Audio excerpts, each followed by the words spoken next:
¿Qué tal si luego de esa hermosa experiencia le damos un fuerte aplauso al Rey de Reyes y Señor de Señores? Wow, qué tiempo hermoso, ¿verdad? Qué tiempo bonito. Qué privilegio el poder llegar a la casa del Señor y sentir su presencia, sentir que Él habla de forma especial a nuestra vida. Pero qué tal si, como siempre hacemos, comenzamos celebrando a cada una de las personas que nos visitan por primera vez con un aplauso.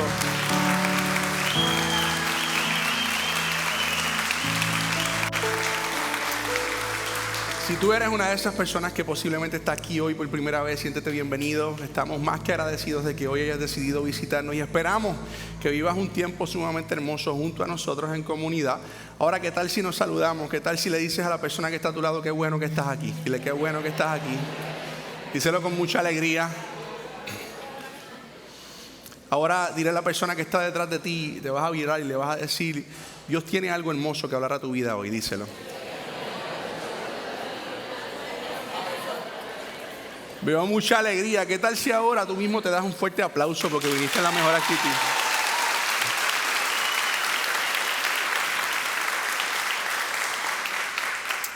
Hoy continuamos con nuestra serie, El Comienzo de Alguien Nuevo. Y esta serie ya está a punto de culminar. Yo creo que necesitamos hacer... Yo creo que es la serie más larga que hemos tenido en nuestra iglesia. Pero es una serie sumamente importante. Yo pienso que esta serie nosotros deberíamos perpetuarla, porque todos necesitamos constantemente convertirnos en alguien nuevo, y mucho más de acuerdo a los consejos que nos da Jesús y nos da Dios en la palabra. Y es sumamente importante que podamos entender esto. Esto es una serie que sí ha sido larga, pero es importante que puedas compartirla con tus amigos. Vete al canal de YouTube, compártela, porque verdaderamente tiene mucho de que hablarnos y todavía tenemos algunos mensajes por ahí. No son muchos, ya está terminando. Venimos con una nueva serie, pero Dios ha hablado de forma hermosa. ¿A cuántos Dios le ha hablado a través de esta serie, El Comienzo de Alguien Nuevo? ¿Verdad que sí? Oye, ya para ir comenzando y hablando un poquito acerca de lo que vamos a estar hablando hoy, durante el trayecto de mi vida, yo tengo 46 años, yo no puedo negar que he tenido bastantes problemas, bastantes circunstancias, situaciones, peleas con personas, malos entendidos. He tenido enemigos. Y yo pienso que como seres humanos eso es completamente normal que tengamos enemigos o que hayamos tenido algunas situaciones. Pero la más que yo recuerdo fue cuando yo era adolescente. Yo tenía algunos, tal vez 15, 16, 17 años, por ahí ya estaba entrando en el proceso de juventud. Y recuerdo tener una situación, un proceso con un muchacho que fue en verdad una tontería, pero fue una discusión. Y ese muchacho fue a donde un amigo de él, y yo recuerdo que por primera vez en mi vida yo estaba teniendo un problema serio. ¿Por qué digo un problema serio? Porque tenía una persona todo el tiempo diciéndome, fulano te está buscando. Por cierto, se llamaba Indio, me decía, Indio te está buscando. Yo recuerdo el temor que yo sentía cuando me decían, Indio te está buscando. Y yo quiero hacer un disclaimer aquí para decir, Indio, si tú estás aquí, yo quiero pedirte perdón. El problema no era contigo, fue una tontería, fue una cosa de muchacho. O sea que si tú eres ese indio que en algún momento estaba buscando a Gino, yo quiero decirte que me perdone. Por favor, no me sigas buscando. Nada, estoy relajando. Pero recuerdo el temor que sentí cuando me decían eso. Y la realidad es que realmente es uno de los pocos recuerdos que tengo relacionado a mi vida de tener enemigos. Yo no era un muchacho que me buscaba problemas, al revés, yo me iba corriendo cuando veía un problema, yo veía una pelea, yo me iba corriendo para el otro lado. Pero no sé si te ha pasado algo como esto. No sé si has vivido algún proceso o alguna circunstancia en tu vida en donde has tenido enemigos, en donde tú puedes decir, wow, es que esta persona se ha convertido en mi enemigo, me está haciendo esto, o tengo esta situación con esta persona. O no sé si posiblemente hoy estás viviendo un proceso en donde tienes enemigos. Posiblemente pudieras decirme, Gino, yo tengo que decirte que yo sí tengo un enemigo. Tengo enemigos.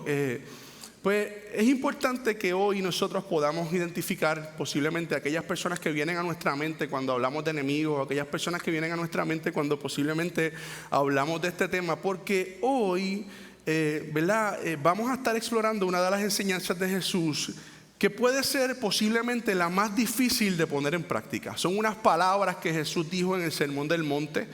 Pero antes de escuchar estas palabras, a mí me gustaría que pudiéramos tomarnos un momento para ubicarnos en la audiencia de Jesús cuando Jesús está hablando estas palabras. Cuando Jesús va a hablar unas palabras que van a retumbar el corazón y la mente de sus discípulos y de todas las personas que estaban allí escuchándolo en el Sermón del Monte. Y yo quiero que nosotros podamos pensar como ellos pensaban, imaginar o tal vez tratar de meternos en la historia y en la vida de lo que estaban sintiendo estas personas mientras Jesús le dice estas cosas que le dice, que la vamos a leer más adelante. Ok, imagínate que tú eres un hebreo, ¿verdad? Del primer siglo, que vives en Capernaum o Betsaida o en un pueblo en la costa norte del mar de Galilea. Vives en una zona militarizada en donde quiera que tú miras, hacia donde quiera que tú miras, tú ves soldados romanos. Y no solo eso, sino que tú sabes que esto ha venido pasando hace más de 70 años. Que los romanos invadieron y que tanto tú como tu familia han estado sufriendo el proceso de sentirse aplastados por mucho tiempo. Y no solo eso, sino que ya llevas pagando por muchos años un IVU de un 80%, porque Roma lo puso. La economía está en crisis, la comida escasea, estás viviendo día a día porque no tienes con qué pagar tus cuentas y cómo alimentar a tu familia, porque el imperio romano se ha convertido en ese enemigo que se ha apropiado de no solamente tus bienes, sino los bienes de tus abuelos, de tus bisabuelos y de tus padres y aún de los tuyos. Y a raíz de eso tú te preguntas, ¿dónde está Dios? Ese era el proceso que estaban viviendo las personas a las cuales Jesús le va a hablar unas palabras.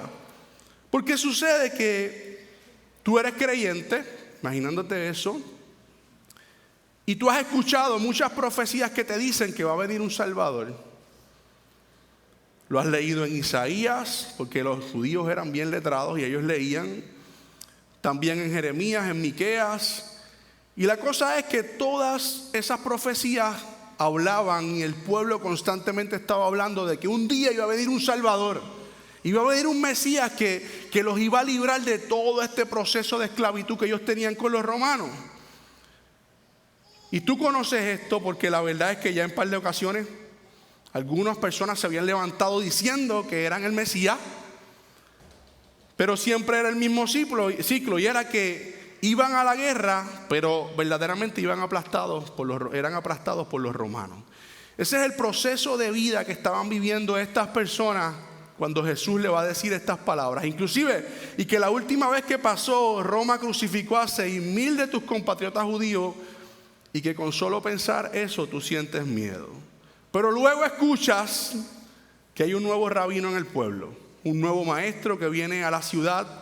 A este lo llaman Jesús, él es del pueblo de Nazaret y hay un montón de teorías acerca de él. Inclusive algunas personas piensan que este es el Mesías, pero tú te sientes escéptico porque recuerda que tú estás viviendo en todo este proceso de tener que soportar la injusticia de los romanos en tu contra y de tú entender y saber que por muchas veces y en muchos tiempos hay personas que se han levantado como el Mesías pero no han podido. Pero algunas personas piensan que este es el Mesías y tú te das la oportunidad, aunque estás escéptico, de ir a escucharlo. De repente llegas a un lugar en donde hay miles de personas que están escuchando o que quieren escuchar lo que Jesús va a hablar. Y hay un silencio. Jesús comienza a hablar y de momento tú dices, caramba, se escucha convincente lo que él está diciendo, pero de momento comienza a decir unas palabras, entendiendo el panorama que acabamos de hablar, que dicen de esta manera. Las palabras que voy a estar leyendo de Jesús se encuentran en Mateo capítulo 5, verso 43, son del Sermón del Monte. Y Jesús dice estas palabras: ustedes han oído que se dijo, ama a tu prójimo y odia a tu enemigo. Pero yo les digo, amen a sus enemigos y oren por quienes los persiguen, para que sean hijos de su Padre que está en el cielo. Él hace que salga el sol sobre malos y buenos y que llueva sobre justos e injustos. Si ustedes aman solamente a quienes los aman, ¿qué recompensa recibirían? ¿Acaso no hacen eso hasta los recaudadores de impuestos? Y si saludan a sus hermanos solamente, ¿qué demás hacen ustedes? ¿Acaso no hacen esto hasta los gentiles? Por tanto, sean perfectos así como su Padre Celestial es perfecto. Entonces, luego de tú haber escuchado esto, yo quiero hacerte una pregunta y que tú puedas responderla deep inside, en tu interior, con mucha honestidad. Y la pregunta es, si tú hubieras estado viviendo en esos tiempos, ¿cómo tú reaccionarías a estas palabras de Jesús? ¿Cómo tú reaccionarías a estas palabras si tú sabes que has estado siendo oprimido por tantos años? Si tú sabes que hay muchas personas que se han levantado como el Mesías, pero nunca han podido hacer nada. ¿Cómo tú reaccionarías a estas palabras de Jesús? Y quiero volver a leerla. Ustedes han oído que se dijo, ama a tu prójimo y odia a tu enemigo. Pero yo les digo, amen a sus enemigos y oren por quienes los persiguen, para que sean hijos de su Padre que está en el cielo. Retante, ¿verdad? Sumamente retante. Y es importante que podamos leer las Escrituras, la palabra, en el contexto de que la estaban recibiendo cada una de las personas que estaban sentadas frente a Jesús. Pero permíteme mostrarte otra escena. Esta es una imagen de lo que sucedió el 9 de agosto del 1945 en Nagasaki, Japón. Y lo que sucedió fue que un destello plateado en el cielo azul, un bombardero estadounidense de la tripulación B-29, lanza la segunda bomba atómica. Se estima que 75,000 personas murieron en esa explosión y otras 75,000 personas murieron luego a causa de los embates de la misma. Y quizás lo que tú no sabes de lo que sucedió en este momento es que el piloto de ese bombardero era un cristiano católico. Entonces, años más tarde, se llamaba George Zabelka, conocido como el capellán de la bomba atómica. Él fue, ¿verdad?, parte de este lanzamiento, el que dio la orden. Compartió que antes de hacer esto, él le dio la comunión a la tripulación del B-29 antes de su misión. Fuerte, ¿verdad? Comenzamos, estamos hablando de enemigos. Sumamente fuerte. Pero entonces mira cuáles fueron las palabras de Zabelka luego de hacer esto. Él dijo las siguientes palabras: como capellán de las fuerzas aéreas pinté una ametralladora en las manos bondadosas del Jesús no violento y después pasé esta imagen perversa al mundo como la verdad. Canté gloria a Dios y pasé las municiones. Como capellán católico para el grupo combinado 509 fui el canal final que comunicó esta imagen fraudulenta de Cristo a la tripulación del Enola Gay en el Boxcar. Entonces, mira lo que sucede con él, y es que luego de ver esos estragos, porque por cierto, esta era en aquel momento la ciudad de Japón donde se lanza esta bomba, en donde más cristianizado estaba, en donde más habían predicado a Cristo, en donde más cristianos habían. Entonces él, lleno de remordimientos, acudió a los hospitales a visitar a miles de víctimas de la bomba que estaban agonizando por diferentes dolores, ¿verdad?, que habían vivido en su proceso. Y él habló con muchos supervivientes y él, de acuerdo al remordimiento que tuvo en su corazón, él decidió por fin no regresar a los Estados Unidos, sino que decidió quedarse como capellán en Japón, sirviendo a sus antiguos enemigos. Y lo que ocurrió luego de esto fue que él decidió hacer que su vida fuera una vida completamente direccionada a trabajar en contra de aquellas misiones que tenía posiblemente el gobierno de lanzar bombas atómicas. Y ya en el 1984, ¿verdad?, él siendo un anciano, comenzó a realizar peregrinaciones desde Tokio hasta Hiroshima para pedir perdón a los sobrevivientes japoneses. Y ya en una conferencia llevada a cabo en el 1985 en la Universidad de Notre Dame, Zabelka dijo unas palabras, y mira las palabras que él dice. Él dice: todo lo que puedo decir hoy es que me equivoqué. Cristo jamás hubiera sido un instrumento para soltar tal horror sobre su pueblo. Así ningún seguidor de Cristo puede legítimamente soltar el horror de la guerra sobre el pueblo de Dios. Excusas y explicaciones justificantes no tienen mérito. Todo lo que puedo decir es: me equivoqué. Entonces, para ser honesto, en medio de estas historias, aquí hay una pregunta que posiblemente yo me hacía cuando preparaba este mensaje. Y la pregunta es la siguiente: ¿cómo es posible que en un mundo como el que nosotros estamos viviendo, que es un mundo lleno de violencia, lleno de odio, en ocasiones nosotros como la iglesia seamos tan indiferentes a la mayoría de estos casos? Inclusive en algunos momentos podemos ser cómplices y hasta participar de esta violencia. Y tú puedes decirme: no, Gino, pero es que yo no fui parte de eso. ¿Por qué? Porque este tipo de violencia ocurrió como nación. Pero la realidad es que posiblemente sí tú has sido alguien que ha bombardeado a alguien porque no necesariamente piensa como tú. Entonces aquí es que se mete el proceso de cuando nosotros comenzamos a hablar de nuestros enemigos. Yo recuerdo cuántas veces bombardeé a personas que me fueron a mí a predicar a Cristo. Recuerdo cuando lo hice en mi adolescencia.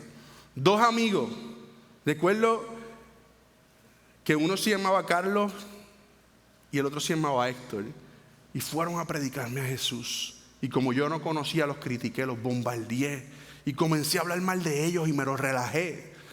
Entonces nosotros, si somos completamente honestos, hay momentos en nuestra vida en donde hemos estado ahí, en donde con nuestra falta posiblemente de intención no nos damos cuenta de los procesos que ocurren en el mundo, en donde hemos bombardeado a otras personas que verdaderamente están haciendo una obra para que tú y yo podamos conocer el amor de Jesús, o para que otras personas puedan conocer el amor de Jesús.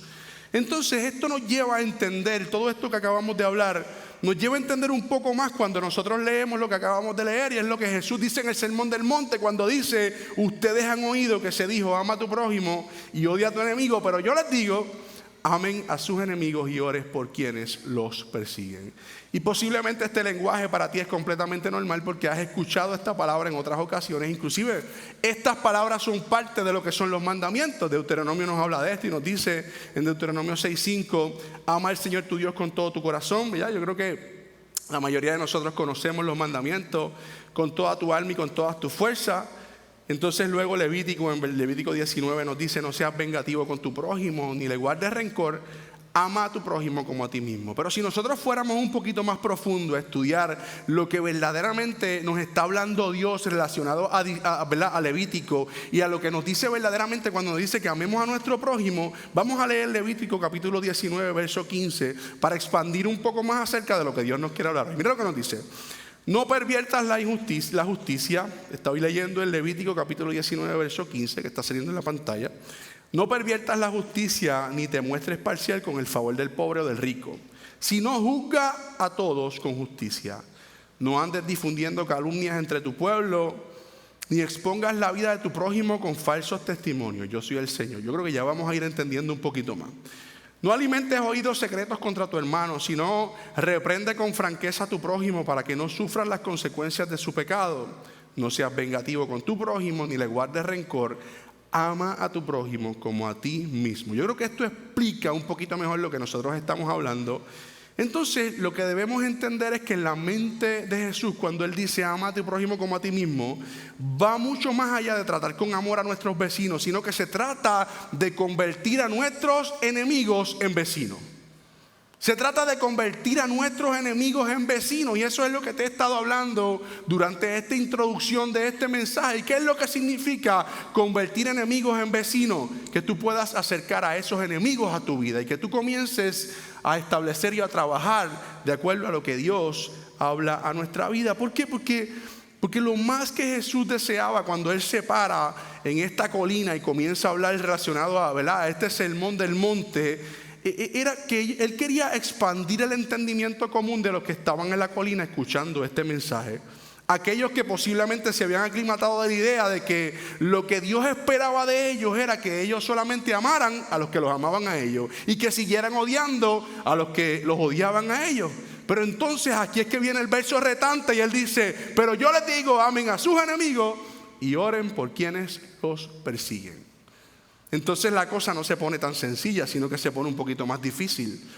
Porque entonces Dios lo que nos está retando a nosotros a hacer hoy es que, ok, imagínate y piensa en cada una de las personas que posiblemente tú tienes pique con él o con ella, y comienza a identificar. Y hoy Dios lo que nos está diciendo a nosotros: yo te envío a que tú lo ames a él también. Yo te envío a que tú también la ames a ella. Y no solo eso, sino que tomes a esos enemigos y los conviertas en vecinos. Por cierto, convirtiendo enemigos en vecinos. Ese es el tema de este mensaje. Entonces, la palabra enemigo en el idioma original, ¿verdad?, que es el griego, es la palabra ectrón. Y ectrón es una palabra muy amplia, y esta palabra lo que significa es cualquiera y todos los que no te acompañen. En el griego, ectrón significa cualquiera y todos los que no te acompañen. En otras palabras, enemigos, de acuerdo a lo que está hablando esa porción de la Biblia, nos está hablando que no solamente son los que tienen problemas contigo, sino que son los que no piensan igual que tú. Aquellos que no te quieren ver bien. Oye, aquellos que no te pasan y los que tú no pasas. y lo que tampoco te motiva mucho pasarlo. Aquellos con los que has estado en batalla los últimos años o los últimos meses. Entonces Jesús lo que le estaba diciendo literalmente era: necesitas amar a todos tus enemigos. Porque lo que sucede es que algunas personas quieren hacer de esta enseñanza, ¿verdad?, algo que se trate solamente de tus enemigos personales, sobre tu jefe que te está haciendo la vida imposible. Ninguno levante la mano, por favor. O sobre tu antiguo amigo que ya tú no te llevas bien con él. Y por otro lado hay algunas personas que pueden pensar que, no, pues está hablando de nuestros enemigos políticos. Pero para Jesús, amar a todos tus enemigos incluye a toda tu lista de posibles enemigos, desde los personales hasta los políticos. Y familia, ¿qué fue lo que Jesús presentó como el arma para nosotros pelear en contra de nuestros enemigos? Pues lo que acabamos de leer, Él presentó el amor. Entonces, ¿qué tal si ahora ustedes me permiten, por este próximo tiempo, desmenuzar esto un minuto? Porque esto puede ser desorientante. ¿Por qué? Porque cuando yo te hablo de amor, en nuestro verbo de lenguaje del amor, nosotros lo podemos usar de una forma bien pesada, pero lo podemos usar de una forma bien triste. Por ejemplo, Señor, yo te amo, pero también amo las tripletas del churri. Pero también amo, Señor, es que yo amo la comida de Olive Garden. De esa forma nosotros vemos desde el punto de vista de lo que es el amor. Porque para algunas personas el amor significa sentir emociones positivas hacia alguien. Y tú pudieras preguntarte, entonces, lo que Jesús me está pidiendo o me está diciendo es que yo debo sentir emociones positivas y felices por mi enemigo. No, eso no es lo que te está diciendo. Mira, la palabra en griego que se traduce como amen a sus enemigos, en este caso, amen a sus enemigos, es ágape. Y yo sé que algunos de nosotros hemos escuchado esta palabra, pero miren este significado que hermoso que escribe Scott McKnight.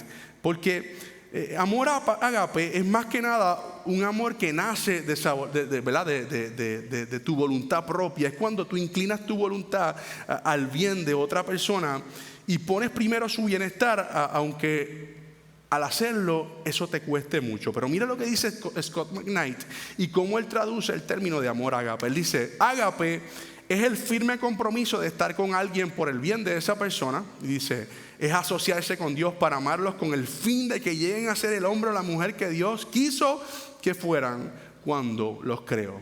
En otras palabras, de acuerdo a Scott McKnight, amar a tu enemigo tampoco es que tú termines permitiéndole que haga lo que le dé la gana contigo, que tú lo dejes que toleres todo lo que hace o te quedes como si nada, y que tú te quedes como si nada ante su maldad o ante su injusticia o ante su engaño, sino que lo más amoroso que tú puedes hacer es comenzar a con amor confrontar su comportamiento.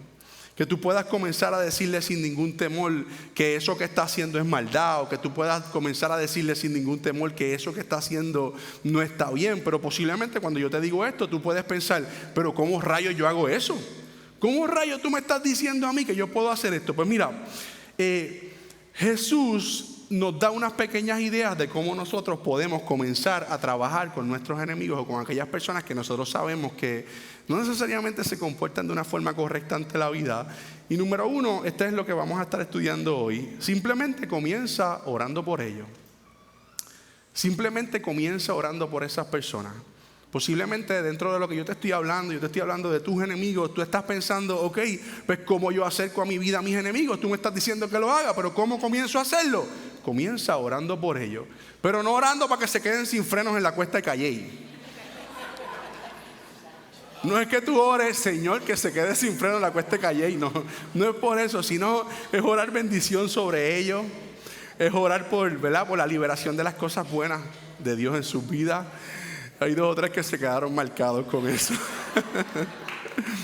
Oye, es que tú puedas orar por arrepentimiento, que tú puedas orar por sanidad, que tú puedas orar por cambio y por transformación, inclusive que tú puedas orar por la perspectiva de cómo tú lo estás viendo. Que tú puedas orar y tú dices: ok, Señor, cambia mi corazón referente a que yo entiendo que esta persona se me hace difícil manejarla, pero tú quieres que yo la ame, tú quieres que yo la acerque a mi vida. Pues tú puedes orar por esa perspectiva. Señor, cambia esa perspectiva a mi corazón y que yo comience a verlo con un corazón como el tuyo. Es una invitación a orar por el corazón de tu enemigo. Y la realidad es que yo estoy seguro de que aquí hay muchas personas que verdaderamente han sido bien heridos por otras personas. Y yo no estoy justificando eso. Yo no estoy justificando que tú puedas tener una situación real, pero yo estoy estableciendo y hablándote de un mandato. de una invitación que nos está haciendo Jesús y que le hace a sus discípulos. Y si tú eres una persona que ha estado aquí en esta serie del comienzo de alguien nuevo y tú dices, no, yo me estoy convirtiendo en alguien nuevo, y tú has aceptado que Jesús es tu maestro y que tú eres su discípulo, pues esto es lo que Jesús hoy nos está pidiendo a nosotros. Y posiblemente tú has sido herido y posiblemente tú también eres una de esas personas que ha experimentado esto, que tú has experimentado el proceso de lo que es orar por una persona, que tú sabes que tú tienes un problema con esa persona. Pero posiblemente hay muchos de ustedes aquí que puedan decirme que tú me estás diciendo, ¿qué? Chacho, si yo lo que quiero, donde está el piso, quiero verle la cabeza. Posiblemente tú estás pensando en eso. A lo mejor tú dices, ok, yo lo he hecho, no está fácil. Pero hay otros aquí que están diciendo, de verdad, Gino, que el mensaje que tú estás trayendo hoy está bien difícil. Dios tiene que trabajar conmigo primero. Que trabaje conmigo. Pero mira si Dios es inteligente y si es sabio. Mira si Jesús es inteligente y sabio, que hay un verso, que es el verso 45, que Él lo dice y apacigua posiblemente lo que tú puedes estar pensando si es que estás todavía como que reacio a trabajar este asunto en tu vida. Mira lo que dice: ama a tus enemigos para que sean hijos de su Padre que está en el cielo. O sea, para que tú seas hijo de tu Padre que está en el cielo. O sea que Él te está diciendo eso como un requisito. Tú necesitas amar a tus enemigos para que tú te conviertas en hijo de tu Padre que está en el cielo. Y termina diciendo, Él hace que el sol salga sobre malos y buenos y que llueva sobre justos e injustos. Mira, la verdad es que cuando amamos a nuestros enemigos, esto nos convierte en seres más parecidos a Dios, y eso debe ser hermoso, porque yo creo que nuestro deseo es continuar pareciéndonos a nuestro Maestro, ¿verdad? Nuestro deseo es que nosotros podamos continuar pareciéndonos a Él en términos de lo que Él piensa, en términos de lo que Él haría. Yo recuerdo que antes había unas pulseritas que decían, ¿qué es lo que haría Jesús? No recuerdo cómo era que decía en inglés. Pero era hermoso porque era constantemente, tú mirabas la pulsera e independientemente de lo que tú estuvieras viviendo, tú decías, ¿qué es lo que haría Jesús en este momento? Yo creo que nosotros como seres humanos, independientemente de los procesos que tengamos en nuestra vida, pudiéramos pensar, Señor, ¿qué es lo que tú harías en este momento? ¿Cómo tú trabajarías este proceso? Sea que te ofendan, sea que han venido ofendiéndote hace tiempo, sea que te han calumniado, sea que has vivido procesos difíciles, ¿qué es lo que tú harías, Jesús, en este momento? Pero esto no termina ahí, sino que en el verso 46, quiero continuar leyendo para cumplir con lo que nosotros estamos hablando. Dice, es que si ustedes aman solamente a quienes los aman, ¿qué recompensa recibirían? ¿Acaso no hacen esto hasta los recaudadores de impuestos? Y si saludan a sus hermanos solamente, ¿qué demás hacen ustedes? ¿Acaso no hacen esto hasta los gentiles? Entonces aquí lo que Jesús está haciendo es que Él está escogiendo los enemigos públicos de posiblemente la audiencia que estaba allí. Él está identificando, ok, ¿cuáles son los enemigos públicos de esta gente? Pues yo le voy a hablar de eso. Entonces, primero escoge obviamente a los recaudadores de impuestos y luego escoge a los gentiles. ¿Quiénes son los gentiles? Familia, los gentiles somos nosotros. Los que el evangelio le llegó luego. Los que luego Jesús viene en Hechos y dice, no, el evangelio va a ser predicado en todos los confines de la tierra, y ahí caemos nosotros como hijos de Dios. Él nos da ese privilegio. Pero Jesús lo que estaba haciendo es que le estaba hablando para que ellos pudieran identificar a cuáles eran los enemigos de ellos. Todos los que ante su cultura y su forma de ver las cosas estaban lejos de Dios, y ¿verdad? Incluyendo en particular a los romanos, que eran inmorales, ¿verdad? Y que eran idólatras. De eso Él está hablando en ese momento. Mira, hay una historia para seguir expandiendo todo esto que estamos hablando, que tiene que ver con esto que Jesús nos pide. Y es la historia de un hombre negro. Él se llama Daryl Davis. Él es un pianista, ¿verdad? Que ha tocado con muchos cantantes famosos. Y él vive un proceso bien particular. Y que lo que pasó con él fue que él comienza a relacionarse intencionalmente, ¿verdad?, con miembros del Ku Klux Klan. Y él comienza a tomar sus enemigos y hacerlos sus vecinos. Y pues obviamente yo creo que la mayoría de nosotros conocemos que era lo que pasaba con el Ku Klux Klan, que eran estas personas que eran blancos racistas que desarrollan algún tipo de comité y mataban directamente a los negros. Y él comienza a relacionarse con ellos, y la cosa es que él hoy, ahí pueden ver una foto de él, próximamente van a ver una fotito de él. Mira, él comienza a relacionarse con estas personas. Y luego él comienza a relacionarse de tal forma que ellos le comienzan a regalar ropas ceremoniales de lo que es el Ku Klux Klan. Y esto comienza a cambiar de forma especial la forma de pensar de cómo estos miembros del Ku Klux Klan veían los negros, porque esta persona se atrevió a acercarse a ellos y a acercar sus amigos, a acercar sus enemigos. Obviamente muchos lo criticaron, decían: tú no puedes hacer eso, que tú no puedes entrar en razón con tu enemigo, no puedes sentarte con tu enemigo, eso no es digno, eso es arriesgado, eso puede ser hasta radical. Pero la realidad es que en esta historia de Taril, la realidad es que encontramos mucho de Jesús en esta historia, porque la realidad es que amar solo a los que te aman es la selva de la exclusividad. Pero si analizamos la vida de Jesús, vamos a comenzar a ver como precisamente Él ve. Entonces, ¿qué fue lo que hizo Jesús? Familia, Jesús hizo lo opuesto. Jesús comenzó a acercar a las personas. Él acercaba a las personas. Él, como hablábamos en otros mensajes, Él comía con las personas que no creían como Él. Él se reunía con recaudadores de impuestos. Él llamó a recaudadores de impuestos. Él se acercó a cada una de las personas que de una forma u otra no eran personas que querían o que creían en lo que Él creía. Él se acercó. Él acercó a sus enemigos y los hizo vecinos. Y es por eso que Él nos invita a nosotros y nos dice: nosotros que somos sus discípulos, por lo tanto, sean perfectos así como su Padre Celestial es perfecto. Entonces, esta frase es importante que la traduzcamos también, porque esta frase, cuando está diciendo para que sean perfectos como su Padre Celestial es perfecto, es una frase que viene del griego y es una frase que significa, que su nombre es teleos, y lo que significa es el objetivo final. O sea que cuando muchos historiadores están explicando, ¿verdad?, o tratando de entender esto, teleos significa el objetivo final. Cuando está hablando específicamente que dice de ese perfecto, es para que tú te conviertas en ese objetivo final que Dios quiere contigo. Que nos convirtamos en personas completas, que nos convirtamos en personas maduras, que nos convirtamos en personas adultas, que hayamos llegado a un desarrollo completo, que podamos convertirnos en ¿qué? En alguien nuevo.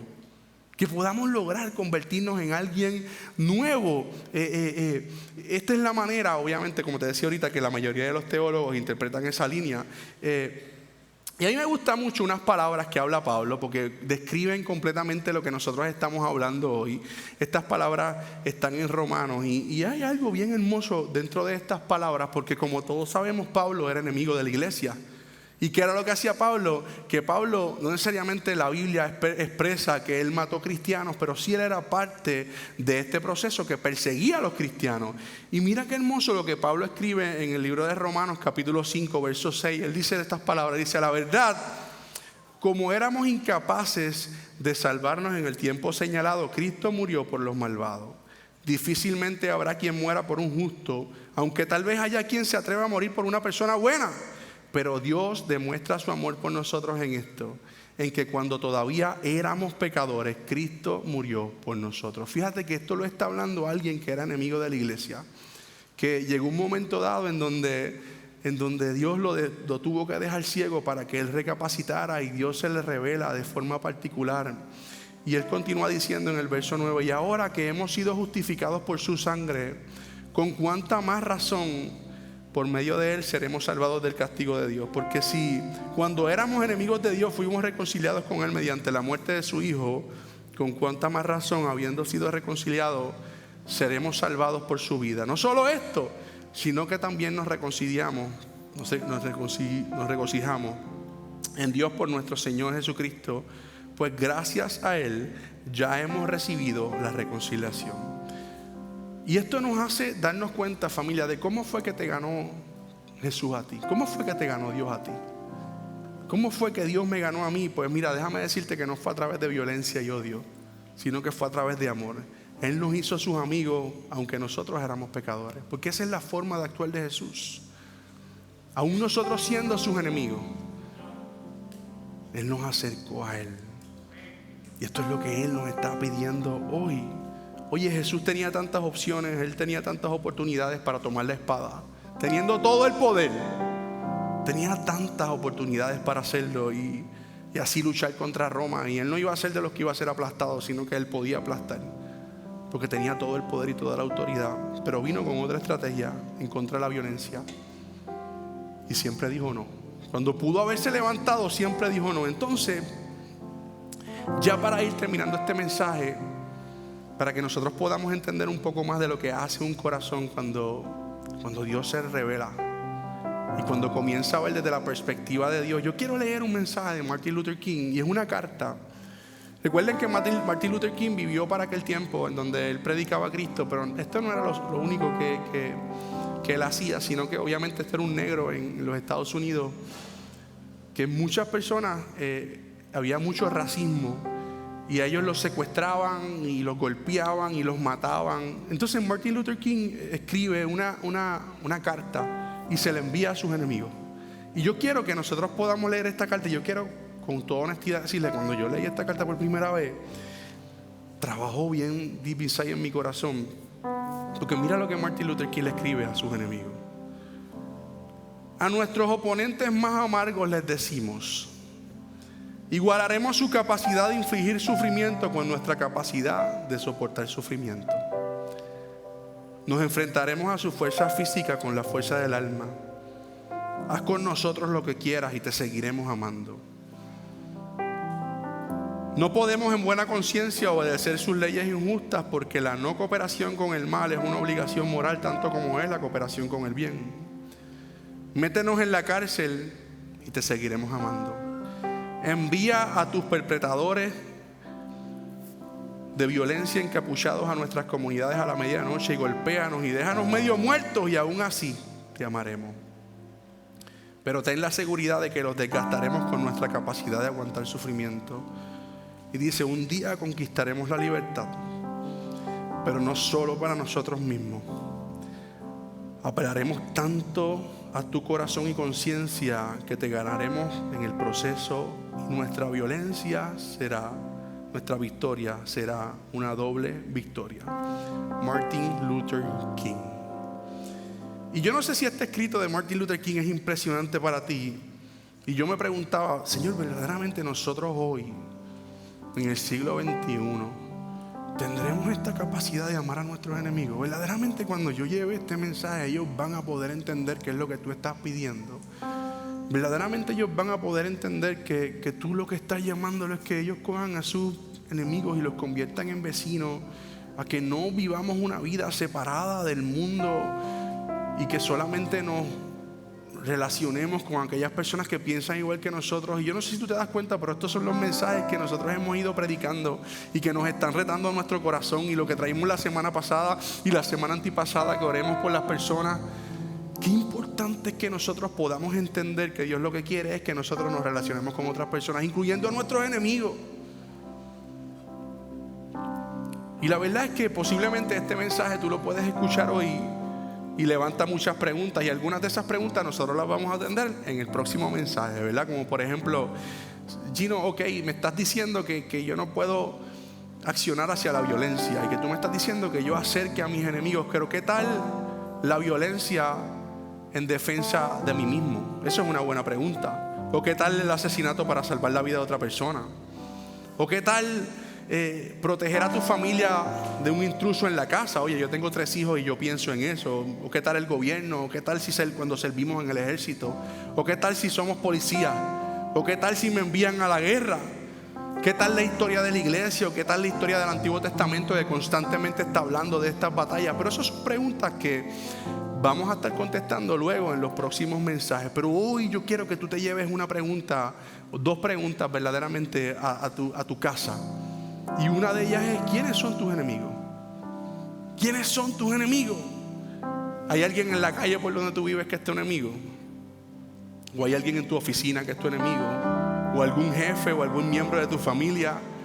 Posiblemente tú estás viviendo un proceso en donde tu enemigo puede ser tu papá, o puede ser tu mamá, o puede ser un tío, una tía, o alguien cercano. ¿Quién es tu enemigo? Y la otra pregunta sería: ¿qué estás haciendo para convertir a tus enemigos en vecinos? ¿Qué tú estás haciendo para que esos enemigos tú puedas acercarlos a tu vida y perdonarlos? Porque esto se trata de perdón. Este mensaje, una vez más, se trata de perdón. Mira, la verdad es que es imposible amar de esta forma sin primero nosotros recibir el amor de Dios de esta forma. Es imposible que nosotros accionemos algo que no tenemos. Es por eso que hoy, si tú no conoces el amor de Jesús, yo quiero hacer un llamado. Y es un llamado a que tú puedas: ok, Señor, yo no siento esto en mi corazón. Pues déjame decirte algo: tú tienes que conocer un poco más el amor de Dios. Y cuando tú conoces el amor de Dios, tú puedes accionar en pos de Él. Porque El amor es el camino que Jesús te modeló para que tú te convirtieras y hagas lo que Él hace y puedas acercar a esos enemigos y los puedas hacer vecinos. Incluso si esto te cuesta mucho sacrificio, incluso si te da miedo, incluso si pudiera ser peligroso hacerlo. Esto es lo que nos manda Dios a hacer. Iglesia, ponte de pie. Cuando yo preparaba este mensaje, Dios me llevaba a un verso particular. Y es un verso que se encuentra en Hechos capítulo 1, verso 8, que posiblemente nosotros lo hemos escuchado en muchas ocasiones, que dice: y recibiréis poder cuando haya venido sobre vosotros el Espíritu Santo. Y luego dice: y me seréis testigos en Jerusalén, en toda Judea, en Samaria y hasta lo último de la tierra. En otras versiones dice hasta los confines de la tierra, pero dice: y recibiréis poder cuando haya venido sobre vosotros el Espíritu Santo. Y posiblemente muchos de nosotros hemos pensado que cuando dice y recibiréis poder, nos está hablando de que nosotros solamente podamos lograr milagros creativos. Es que yo quiero poner la mano sobre esta persona y que sea sana. Es que yo quiero que cuando yo ore pase esto o que pase lo otro. Es que yo quiero ser como Jesús. Eso es lo que él hacía. Pero cuando nos está diciendo y recibiréis poder cuando tú recibas el Espíritu Santo, te está diciendo poder para perdonar. Te está diciendo poder para que tú puedas acercar a tus enemigos y convertirlos en vecinos. Te está diciendo: yo quiero darte poder. Cuando tú recibas el Espíritu Santo, yo quiero darte poder. Pero es poder para que tú puedas trabajar con esos procesos que tienes de depresión, para que tú puedas trabajar con esos procesos de ansiedad que tú estás viviendo. Te está diciendo: tú vas a recibir el poder para pelear en contra de aquello que te está afectando. ¿Cuándo? Cuando tú recibas el Espíritu Santo. Y hoy yo quiero que tú puedas pasar aquí. Si tú eres una de esas personas que posiblemente cuando yo he estado hablando, tú estás diciendo: ok, Gino, ¿cómo yo manejo esto? Yo no puedo manejar esto. Estos son procesos que son más fuertes que yo. Pues el Señor te está diciendo: tú vas a recibir poder cuando recibas el Espíritu Santo. Y hoy yo quiero ser fiel a lo que Dios me ponía en mi corazón, y es que hoy aquí está el Espíritu Santo. Nosotros tenemos diferentes líderes aquí. Cuando tú pases, dile: ok, Señor, yo quiero que tú trabajes conmigo. Yo estoy haciendo un llamado para que tú pases aquí al frente y digas: ok, Señor, trabaja en mi vida, trabaja conmigo, trabaja en medio de mis procesos. Señor, trabaja con aquella persona que yo necesito perdonar, trabaja con mi corazón para yo poder perdonar a esa persona. Trabaja en mi vida para yo poder comenzar a ver las personas que están a mi alrededor, que no piensan como yo, desde un punto de vista diferente. Haz algo conmigo en donde tú logres algo hermoso en mi vida. Hoy Jesús nos está diciendo: si tú quieres ser alguien nuevo, si tú quieres continuar siendo alguien nuevo, Él te envía ese reto. Y hoy este espacio está abierto. ¿Qué tal si oramos? Posiblemente tú eres una de esas personas que está aquí por primera vez y te estás encontrando con este mensaje. Pues Dios quería hablar esta palabra a tu corazón. Pero posiblemente tú llevas algún tiempo en la iglesia, pero todavía hay algunos procesos que necesitas trabajar y manejar. Pues hoy yo quiero orar por ti en el nombre de Jesús. Y si tú posiblemente eres una de esas personas que está aquí y dice: ok, Gino, yo no sé si atreverme a pasarlo. No está fácil. Ahí donde tú estás, mientras yo oro, pon tu mano en el corazón. Señor, en el nombre de Jesús, venimos ante tu presencia. Te reconocemos como Dios sobre nuestra vida y te damos las gracias, Señor. Qué bueno saber que tú nos das el poder cuando el Espíritu Santo viene sobre nuestra vida. Y aunque estamos hablando de un tema que no es fácil, Señor, hoy en el nombre de Jesús, yo presento a cada una de las personas que este mensaje ministró su corazón de forma especial y que tú estás hablando a ellos, Señor. Sea que está aquí por primera vez o si sea que lleva algún tiempo en la iglesia, hoy en el nombre de Jesús, Señor, yo te pido que tú puedas continuar trabajando en medio de ellos, Señor. Cubro sus corazones, Señor, los presento ante ti, sé llenando, sé restaurando, sé estableciéndote, Señor, para que nosotros podamos entender que cada día más, Señor, tú quieres que nosotros podamos ser gente y personas que caminen en tu perspectiva. No en la perspectiva de otra persona, no en la perspectiva, Señor, de temor o en la perspectiva de hacer las cosas como nosotros querramos, sino en la perspectiva que tú nos llamas de ser tus discípulos. ¿Y quiénes son tus discípulos, Señor? Aquellos que hacen lo que tú quieres que ellos hagan. Y hoy en el nombre de Jesús yo te presento a la iglesia y te pido que tu gracia, tu favor y tu Espíritu Santo sea sobre ellos. Sé trabajando, Señor. Este altar está abierto en el nombre de Jesús.